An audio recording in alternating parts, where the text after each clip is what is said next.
What else do you do? Do you ever do gymnastics? Gymnastics? No, I dance. What kind of dance? You said that earlier. I forgot to go back to that. So I started off with popping as a kid. Now I'm crump. I crump dance. That's like, yeah. What's a crump dance? Crump dance is actually originated in LA. It's really? South Central LA. Like Tie-Dyes and Big Mijo started it off.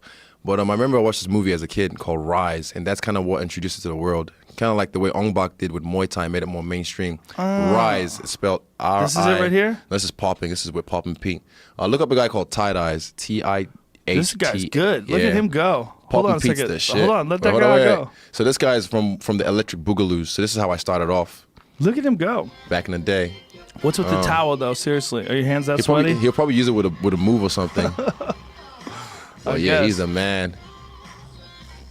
It's so strange, like that people went thousands of years without these styles, and then when electronic music came along, people went, "Oh, the sound's different. Let's move different." Yeah, but for me, I had this metamorphosis last year, like around my birthday, and then for whatever reason, I just went back to dance because I felt like I had this dance. You know how people get writer's block? Mm-hmm. I had dancer's block for like maybe 6 years or 5 years. I just couldn't create. I could dance, I could flow, but I couldn't create anything. Do you know Lomachenko studied 4 years of Ukrainian dance? I heard. Yeah, classical Ukrainian dance. One thing I learned is muscle memory.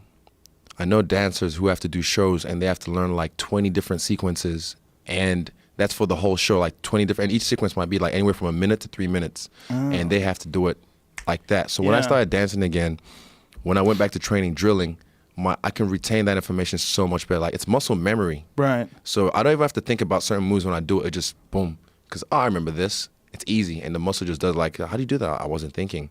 So dancing really translates into muscle memory like that in the effortless way. Like, dancers, I think, have the best muscle memory, or maybe one of the best in the world.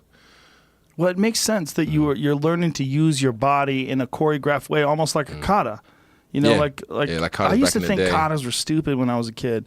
I really did. I used to think it was dumb. I thought they were cool. Well, I think they look cool when someone's doing it, but I hate learning them. I felt like I only learned them to get the next belt, but then once I learned them, I forgot them totally. But now that I think back, I realize like that was a mistake on my part, because what that was I thought I knew better, which is hilarious. I thought I knew better than people who learned martial arts for thousands of years. And it's not that kata makes you a better fighter, but it makes you have better control of your body. Yeah. And the thing about like holding a side kick up in the air, there's a lot of people that just can't do that. I can't. There's a few of these guys that are coming up where you watch them, you go, whoa, there's some next level. You recognize, like a guy like me who's seen it for so many years, I go, okay, there's some next level shit going on right now. Yeah, 100%. It's like we were talking about Lomachenko. Like Lomachenko's footwork and movement, this is next level shit. I've seen a lot. I mean, I'm sure there's been some all-time greats. When you go to guys like Pernell Whitaker and guys like Floyd Mayweather, artistic geniuses. But there's something that Lomachenko's doing that they're not doing. Yeah. Right? 100%. Like, even some things, I watch his footwork.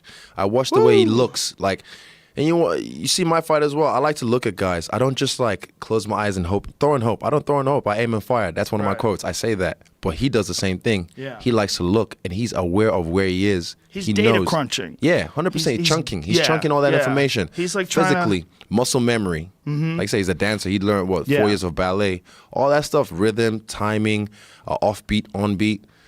It all translates well into fighting, like easily. Yeah, it really does. And it's so fascinating to me. And watching all these like new versions of different styles too. Like, they're unbelievable athletes. Give me some music there, Jamie.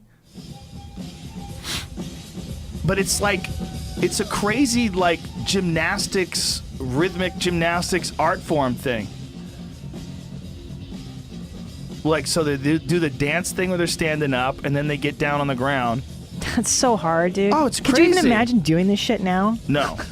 Well, what's really interesting is a lot of these people that get into jiu-jitsu are particularly talented at jiu-jitsu because they have some amazing control over their body. One of our best students from 10th Planet Jiu-Jitsu is Gio Martinez and Richie Martinez, these two brothers. And they're both breakdancers. They started out breakdancing, and now they're fucking savage jiu-jitsu fighters. And it's one of the reasons why is because they have this incredible control of their body. I bet. But I'm fascinated. I go to that every day. I'm like, what's the new freak shit? Isn't that funny, dude? People are doing? You find your Instagram jams, right? Oh, yeah, I have a lot.